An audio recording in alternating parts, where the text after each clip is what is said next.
Welcome to Multifamily Deal Lab, where your host, Dave Lindahl, dissects recent multifamily deals done by his guests. Dave will extract what went right, what went wrong, and a number of key takeaways so your next deal may be more profitable.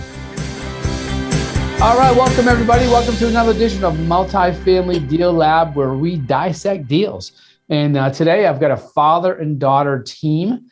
And they went out and they did a 100-acre mobile home park. So this is going to be a little bit of a different deal dissection than usual, but I'm going to have them tell everybody who they are and where they're from. So let's go ladies first. Michelle, go right ahead. Hello, my name is Michelle. I'm originally from Chicago and just moved to Georgia to be near my parents and do multifamily properties. And that's what we've been doing. All right, sweet. And Clarence? Yes, name is Clarence Boyd. I'm originally from Chicago too. I resided in Florida for 25 years. Now I'm in Georgia.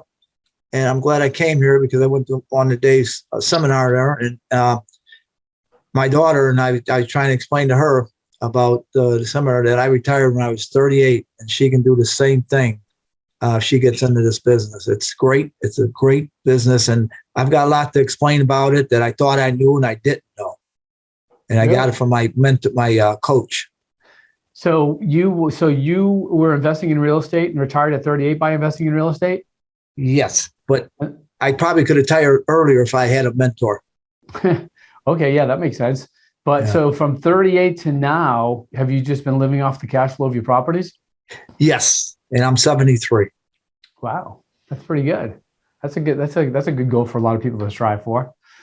So let's talk about this particular deal. So this is actually, well, first of all, how did you guys? So you decided you went to one of our events in Atlanta, and then said to your daughter, "Hey, listen, if you want to do what I did, then come and check these guys out and learn, and they'll explain how to get it done." Was that it? Yes, that was it. And I had a hard time convincing her that she didn't think it would work for her as it did for me. But after she got in there and she seen and heard what they had to offer, she was very eager to go. Matter of fact, she's more eager than me because I'm a little bit older, and she pushed me along the line to get different things, and mainly to join the coaching team, which I've got to say that it's an excellent coaching team. And without that coaching team, we wouldn't have what we have today, this RV park. Yeah, they're all great. Our mentorship program is awesome. But here's an interesting thing, because a lot of people think the exact same thing that Michelle thinks. Is they'll either see me on a stage and I'll talk about the 9,000 units I've done, but people don't realize that I started, even though I tell my story, I started broke, I started with nothing, and I just started working my way up. They'll see some of the successful trainers that we have teaching, and they think, well, they can do it, but I can't do it. And then so your daughter sees you and is like, all right, you did it, but I can't do it. It's very common. It's a very common limiting belief. So for people that are listening, if you have that same limiting belief, Michelle, what was it that all of a sudden opened up your eyes and you're like, wow, this can work? Was there any one thing or? Yes. Well, I was his plus one. You what? At the plus one at the Atlanta thing. Yeah. And so I went with them and listened to everything, and I just did the numbers crunching and thought I was most concerned with not being as handy as he is. I'm just simply, I can't lift what he can lift. Yeah. I'm not as handy as he is. And after the event, I realized not everybody is handy and that there's ways around that. Yeah, it's called writing checks. Yes. Yeah. Well, I've been doing it by leveraging relationships. Oh. So that's how I've been doing it with this deal. Excellent. All right. So how did this 100-unit mobile home park come about? My father found it. Okay. So yeah. So did a broker bring it, or was it in the paper, or where was it? No. Go ahead, Michelle. Okay, a broker brought it to him. All right, so it's a 100-acre mobile home park. How many actual mobile homes on it? There's four mobile homes, 4 cabins. There's a 10,000 square foot restaurant bar. There's a 4-H club that's about 1,200 feet, a bathhouse that's about 1,800 feet, and an old skate rink, which we might tear down, which is about 4,000 square feet. And we did what our mentors were telling us to do, and what your course tells us to do. You got to get out there and meet these people. That's the main thing, is face-to-face, meeting people, getting them on the line, and talking to them. Let them know that you're serious about doing different things. And that's why he brought us the deal. And if they see where the deal was, he told me that the deal, and this is the real estate guy, he said, this is a great deal. It's a little priced high, but you need to go in and make an offer. But yeah. So what? All right. So now I'm getting the deal for the first time, and now I'm thinking, okay, so there's only 4 mobile home parks and 4 cabins on there. Okay, it's 100 acres. Well, what's the extra strategy on this deal? Okay, I forgot to say, and I'm sorry about that. I forgot to say it's got 72 spots for RVs along with it. And our greatest thing is the 75 spots or 72 spots. Once we get those up and running, if we run it half full, we'll be making $500,000 a year, half full. And I take half full because I don't want to extend myself where we're going to make all this money, because we got all the other income coming in. And what made this deal really great is my payment is $4,200 a month. I get in $4,900 a month. So I didn't go in with a surplus where I got money coming in. It's only $700, but it's still rather than paid $700. Okay, so did you base the value on this deal on current cash flow or on future cash flow? Oh, on future, because the current was no good. I seen where the value adds were and where I can make my money at, or just terrific. I mean, you making money on the RV pads? On the RVs and the raising. One person was paying $100 a month for the rent for just the land, only the land, and they've been there like 20 years, and they got like a half acre, which is $100 is no money at all. So we see the value. Huh? What were they doing with that half acre? Oh, they got a mobile home on there. It's theirs. It's not mine. Yeah. But they're renting the land with their mobile home, and we supplied them with water and the well and the septic. Is the RV seasonal? Is the RVs what? Seasonal? No, they live there all year. Yeah. Okay. And what prevents them from just driving away? $100 a month for a half an acre. No, not them. I'm talking about the future people that are going to be on yours, on the 72 plots. Well, that's going to be an RV park, so we'll have activities for them. We'll have things for them to do. We're right on a river, or actually a lake that goes to a river that leads to the Atlantic Ocean. Oh, interesting. Yeah, so it's a great property for that. All right, let's go into the purchase price and how you get the purchase price down to where you bought it at. So let's start there. What was the original asking price? The asking price, they started at $2.5 million. Okay, $2.5 million. Right, you negotiated. And that's why the realtor told me it's too high. And then in our negotiation, they come down to 1.9 million and 1.95. And the realtor said, and we have a good rapport with him. He said, it's still a little bit high. And my daughter and I was talking, and I said, well, let's go in at 1.5. She said, no way. And I said, yeah, I don't want to lose the deal. There's a lot of money here. I said, 1.5, we'll be able to get it. And she said, no way, we're not going to do that. We went back and forth for about 3 days on that. And she said, I'm going in at 1.111. And 1111. 1111. So she went in at it, and they accepted it. And I was shocked. I was totally shocked.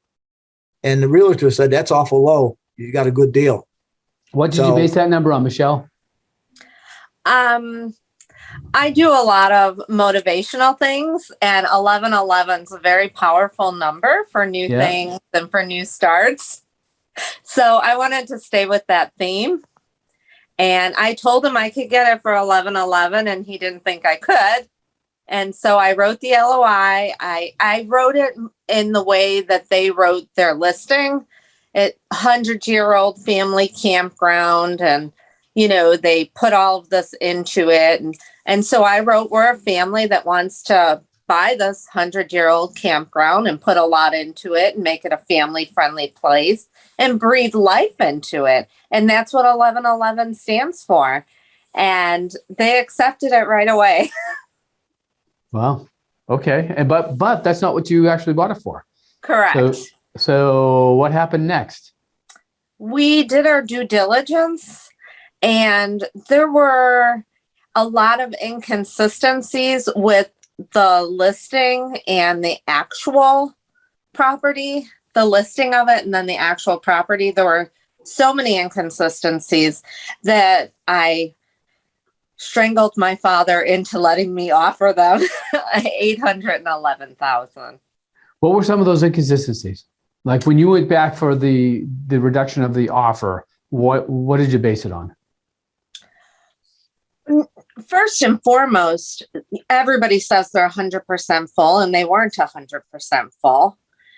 And then when I wait, because there's only like 8 occupants, isn't there? Exactly. Yeah. How many were there? 6, right? Because 2 of the cabins are down. Yeah. Michelle. Yeah. 2 just were 6. down, and then another one it needs rehab. And then we had, in the first offer, we had the property that was in the middle, that was the grandfather's house. We had that in with that 11,000, 1,011,000. With the rent rolls. Correct. That was in with, yeah. And yeah. In the inconsistency, she said she had 72 RV spots. Yeah. And when we found out, she only had like maybe 4 RV spots and 1 septic system, which she said she had all septic systems. It was deteriorating, but we kept going down and down. And I said, my daughter said, let's offer 811. I said, okay. And then we negotiated and told them, and we had people there. We had the professionals there that looked at it and walked the property with us and told us what we had to do and what we could do. And I still seen at the end of the tunnel, tons of money coming our way. They just wanted to dump it because they didn't want to put the time or money into it. One lived out of state, and the one daughter lived on the property in the back. So it seems like the money's going to come from the RV spots. Correct. And so, so she said she had 72, but she only had 4. Yes. But now you say you have 72. And how does that work? Okay. Because go ahead, Michelle. Go ahead. We've discussed putting in the septic fields and septic systems, and we're working on that. Working on the repairs of the septics, and we've already bought the new electrical boxes that are necessary to host RVers. Her boxes were not able to host RVers. They weren't electrically compatible with new RVs. Okay, I see. Okay, so you're going to have to upgrade the electrical. What else would you need to upgrade for those RVs? Well, the septic. Yeah. The water, we don't really need to upgrade it, but we're going to as long as we're there. Mm-hmm. And then there was no bathhouse on the property that was functioning. So we're updating the bathhouse right this minute. Mm-hmm. And the septic will go in next week, if not next week, the week after. So we've been with the contractors since our first offer was accepted, the 1,111,000. And we've been working with them the whole time. How much will you be putting in upgrades? It changes. It's very organic, and it's flowing. We're looking at about $300,000 for the upgrade. We got a little bit of luck here. The restaurant, we're not going to run it. We're going to lease it out. And we had some people come to us. They came to us, and they wanted to lease the restaurant and the bar out. Yeah. And they want to fix it up. So we don't have to put no money into the restaurant and bar. We're working on that as we speak. They're from the area, and they know like we know that there's a lot of money there that they're going to go in and fix it up. We're supposed to talk with them actually today, but it won't be probably till next Tuesday. They're going to go in and fix it up. That means that we don't have to fix it up and move money for there. We use the rest of our money for the bathhouse and the RV parks and get that up and running and get it going. We got the lease. What we made is we got it at 4.5% for 6 years with a balloon payment.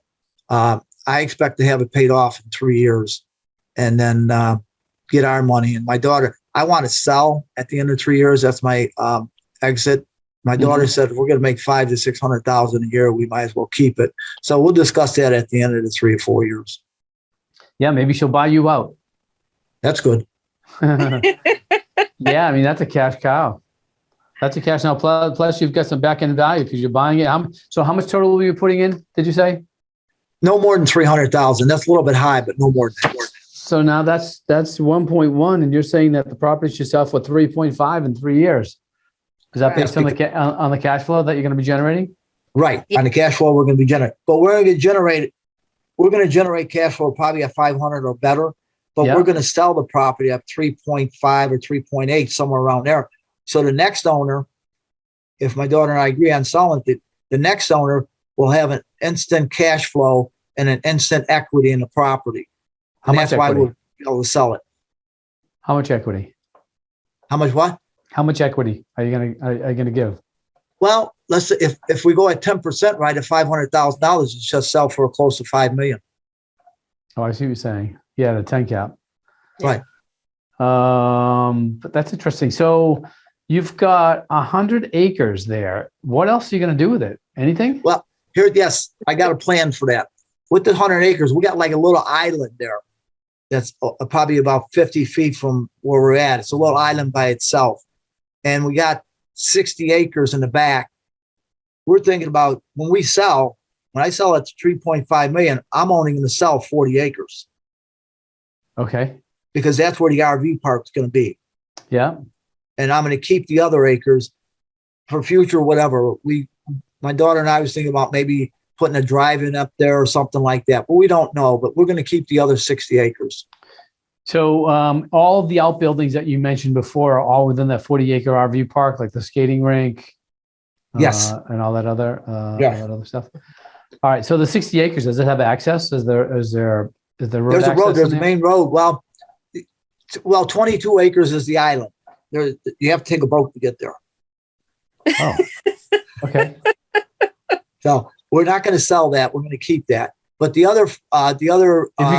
If you kept the island, you'd have to keep an access to it too, right? Yeah. There's a access road that they can't. That road that comes through there is a county road. Yeah. So we'd have access to the county road, and then they got a boat ramp right there, which is we can use that if they let us. Yeah. But yeah, if not, we can go. They got a private public boat ramp up the way where we can come around and get the island the other way. So that leaves you 40 acres. You're thinking about developing? Yes. In the future, we don't know. We don't know what else we can do there. They did say that they need, and people talk that they need like a theater or something like that where they can go to. They don't have nothing there. What state is this in? It's in Georgia, Midville, Georgia. It's in Georgia as well? Yeah. All right. Yeah, I guess a feasibility study would be the best thing to do, and find out what the highest and best use for that 40 acres is. Right. Well, yes, definitely. We'll be doing that as we're going, when we get done here. We'll probably be done with our rehab. We figured it'd take us a year for the rehab. So when the broker presented you this deal, what was it about this deal that you thought, I'll give it a go? Because it's not your typical multifamily deal. The broker and our coach. Yeah. I mean, we talked to the coach and told him what it was, and he said, sounds like a great deal. Go for it. And with him and the broker and my daughter and myself, it looked like a great deal. I mean, if you can look at it and see the money, and I don't think anybody would doubt that it's not a great deal. It's unique. Yeah, it's definitely unique. It takes widening your lenses to see the deal. But basically all commercial deals it's all about the cash flow. does it cash flow properly? And then how do you make it cash flow? What are the things that you have what are the improvements that are on the site that create the cash flow? With apartment buildings, it's the building. With this particular asset, it's RV pads. So, what is it that makes it cash flow? And then what do those cash flow numbers say? So excellent. So by the way, Jermaine, the person that helps me with the podcast, actually helps me produce, is actually their coach as well. So he's the guy that you're going to be asking, for those of you that are asking questions. But we also has our phone number up there, the RE Mentor phone number, because we're having Ultimate Partnering this year. And Ultimate Partnering is in Phoenix. Have you guys been to Ultimate Partnering? Yes. No. Did we? Yes, we were in Ultimate Partnering in Dallas. Oh, Dallas. We're in Dallas, but we're going to Phoenix too. Yes. Yeah. So tell everybody what Ultimate Partnering is all about. It was awesome. It was just, we heard a lot of success stories. And I think that the biggest part of Ultimate Partnering is networking. We've met so many great people through there, and a lot of people tell you different things that they do and different things that they've seen, landmines to avoid. And as soon as we were done with Ultimate Partnering, we were on fire. We started underwriting 3 to 5 deals every other day. We were just going at it. We were trying to do 5 deals a day, but sometimes they got intricate and we had to go to a second day, and we got partners. We have partners. They looked at this deal. It wasn't the right deal for them, so they didn't do it with us, but we're still friends with them. We still talk to them. They still check in on us and they're like, how's it going? They thought we were absolutely nuts because the property was so dilapidated. Yeah. This is a unique deal. But anyways, I'll finish with Ultimate Partnering. Ultimate Partnering is going to be in Phoenix next year. It's the first weekend of October. There's typically anywhere between 1,000 to 1,500 people there. It's new. It's 30% newer people. The rest are from people that have been with us since 2002 when we first started teaching. So there's a lot of success stories there. There's a lot of people that are doing deals there. But most importantly, there's a lot of people that you can network with to get private money, network with to get deals, network with to get partners on deals. And you also get some great education from the stage. So it's a once-a-year event, and it is the event of the year. You can go to ultimatepartnering.com to get the early bird special. All right. So the one thing we didn't that we missed was the raise. How much did you have to raise for this deal, and where'd you get it? Dad? What, the raise? Yeah. The How much money. did you have to raise, and where did you get it? Okay, that's from my investment. I owned some property in Florida. Yep. And I sold it to acquire this property because the property in Florida was at its peak, and I had to get rid of it. Smart. And the market was great. Yeah, it's first of all, I was in Florida and I didn't want to take care of it anymore. I had it 25 years. I got a lot of money out of that, but not as much money as I'm going to get from this property here in less time. I got to say, you know what? I said it before, I'm saying it again. I want these people to know. I thought I knew a lot about property. I've been in it a long time, but I'm going to tell you, Jermaine, our coach, by far, I didn't know. I thought I knew. I didn't know nothing. But with his knowledge and what we got here, I thank him for everything that he did for us. But that's where I got the money from. I sold my property in Florida, and I got one more I'm going to sell, but that's where I got the money from. I could have got it from investors, but I figured, I didn't need it. So I had the property and I sold it. And then I used that money to buy this. Move your money to a faster horse. To get on a faster horse. It's an old adage in investing for sure. That's awesome. Thanks for the awesome testimonial for Jermaine and the RE Mentor program. And Don helped us in the beginning. We had Don in the beginning and he was awesome. Oh yeah, Don. And Jeannie is, holy smokes. We struggled. Jeannie really helped us. Yes, Don and Jeannie. Did she talk you off the ledge a couple times? Yes. That's what I definitely needed her. I tell people all the time, your first deal is going to be the hardest, and you're going to say to yourself, oh my God, this sucks. I don't know if I could do it.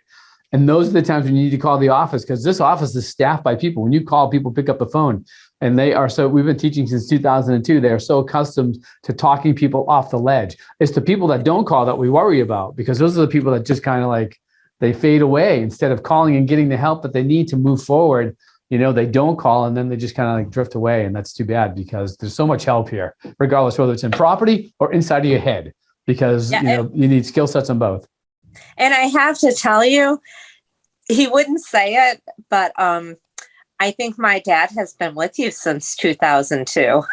Oh, really? Yeah. I got your home study course. Way back then when it first came out? Yes, I got your home study course. Yes. Oh, well, that's awesome. Yeah. Good luck. Yeah. See, the successful people always keep learning. That's what life is. You're life right. Life is a learning center. All right. Well, that has been this edition of Multifamily Deal Lab. This is the 100-acre deal that they did. And I want to thank you guys for being here. And our next podcast will come out next week. Yeah, thank you. This has been another edition of Multifamily Deal Lab. If watching on YouTube, please be sure to hit the like button, the subscribe button, so you don't miss the next session, and review the contact links on this page.